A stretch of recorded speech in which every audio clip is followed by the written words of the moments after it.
What's going, everybody? This is Ray Rawlins from the Ray Rawlins Network, and I'm joined by Mr. Alex Pain. Today, we are reviewing another SpongeBob episode for you guys. And this one, we're going back to the old school as we review SB-129.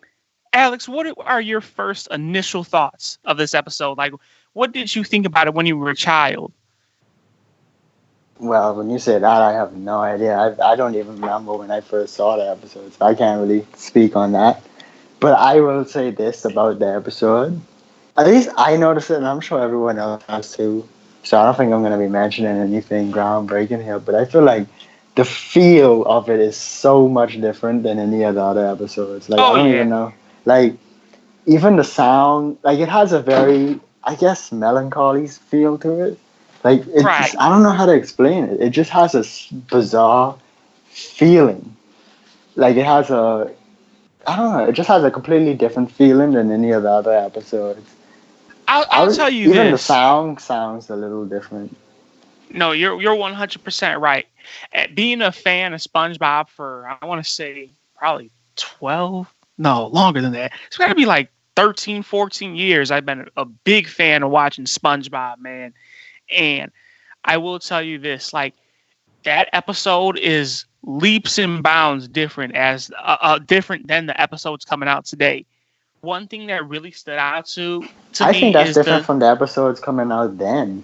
Like, the feel and tone. Yeah. I'm talking about you're the right. Feel You're and 100% right. The feeling and the tone is completely... It's like they tried something. I feel like this episode was like an experiment for them or something. Because, like, the tone of it and the feel of it... You know, I think the best way to describe it, and it probably was intentional when you really think about it, the episode, the sound, and everything has a very claustrophobic feel to it. And I think that was intentional because of what the episode is trying to convey.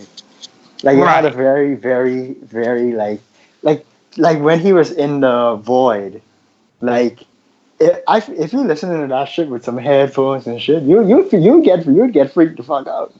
Right, no, and I was listening to it with headphones, just going over it again. But so I think that's what it is. I think it has a very claustrophobic feel to it, which I think really enhances the episode, in my opinion. All right. So before we go any farther, I'm going to give you guys a little breakdown of what this episode's about.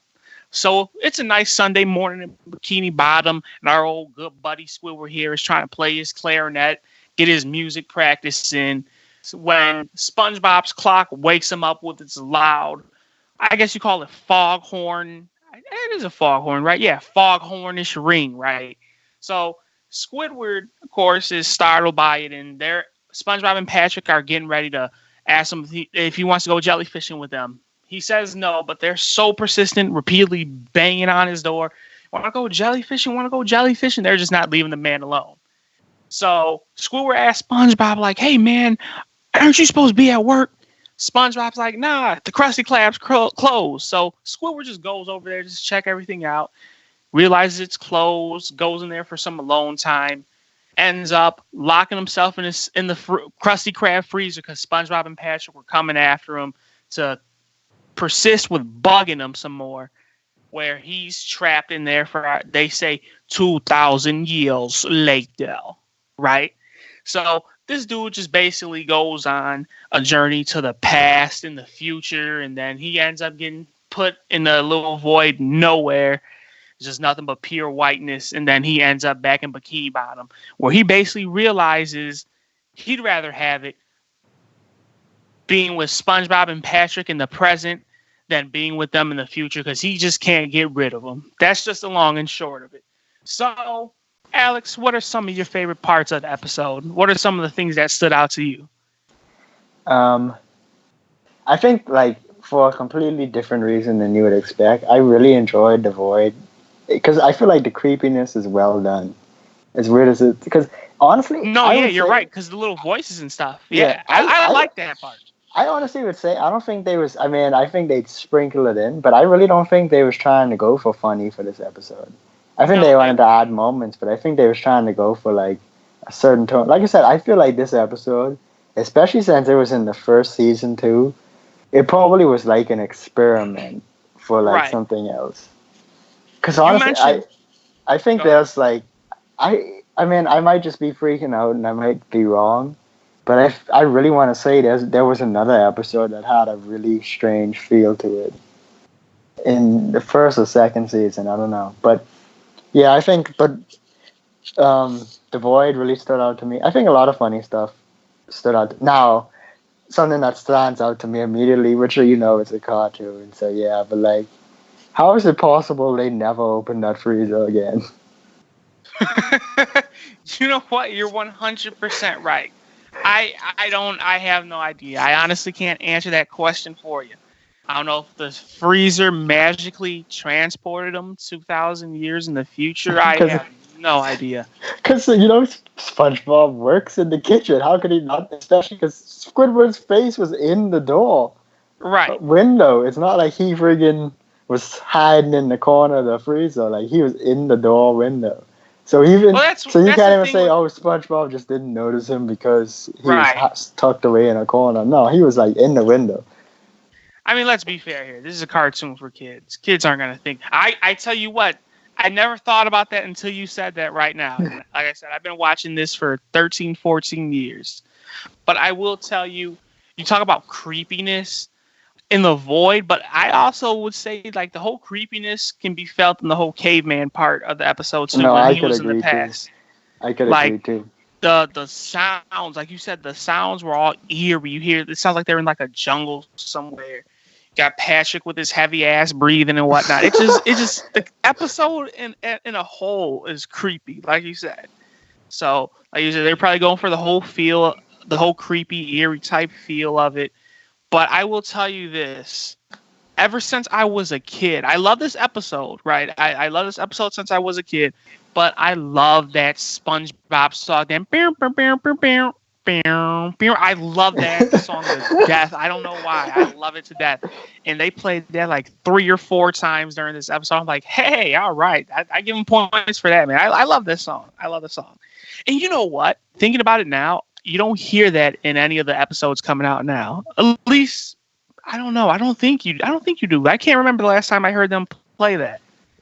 I Honestly. I feel like oh wait, I think that was the last movie. Because I really want to say I heard. It's weird as it sounds. Like I feel like the old school music sounds not out of place, but like strange in new episodes. Just like because it's like, wait, this? It Right. just doesn't sound right. I guess Right. not because I, it doesn't fit the episode. It's just like you don't expect to hear it. I guess is the best way to put it.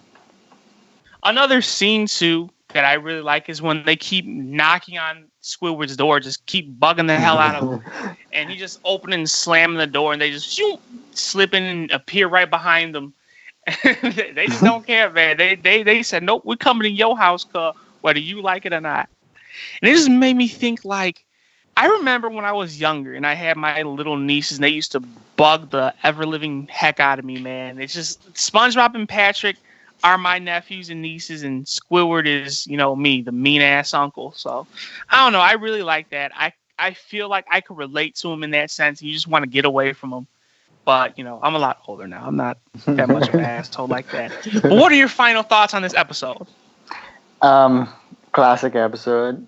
I feel like I mean, granted, it's not like I've seen a lot of top 10s for SpongeBob, but I feel like this episode is probably not mentioned a lot in the great ones. But I think it's definitely one of the best episodes of all time. I think it does have funny moments in it. Like you said, Patrick's heavy ass breathing. You know what? No. The one thing in this kind of always went over my head. In the past, they always say that, yo, when you go in the past, don't try to do anything because that's going to affect the future. Squidward taught SpongeBob and Patrick how to jellyfish. He gets back and he's like, who invented that game anyway when they asked him to go jellyfishing? And they're like, you are. So basically, Squidward is the one who invented the thing that basically annoys them the most. I mean, SpongeBob and Patrick are what annoy them the most, but the game, jellyfishing, the irony. Exactly. And that right there was like the main punchline. Like, you Yeah, created the thing that you hate the most. that probably was the whole point of the entire episode, just to build to that punchline, probably. But I'm kind of there with you. The final. Did you give your final rating?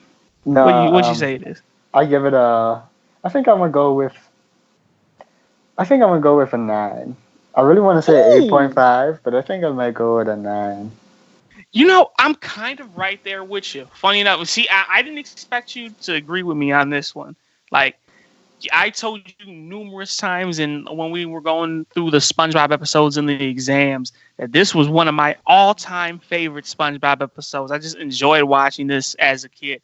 And maybe it's because of the eerie feel. I always liked it.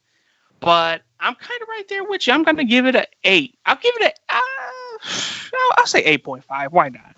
I'll give that little half a rating. So the little 8.5. It's funny. It's a good classic episode, honestly. You're not going to find any like it today. One of my personal favorites. I'm a little bit biased towards it. But I honestly do like it. So 8.5 out of 10 is my rating. Any final thoughts?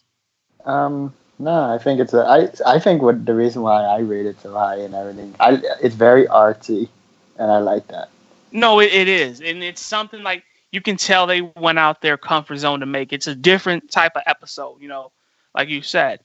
Going in the past, going into the future, they had the funny thing is they had like a whole Christmas Carol type storyline to it in a sense, with Squidward being Scrooge, and he's got to realize all the he got to have SpongeBob and Patrick in his life, and he doesn't turn out to be any nicer at the end like Scrooge was in the movie. But you know what? Hey, that's Squidward, man. What can you expect? Everything's got to return to normal at the end.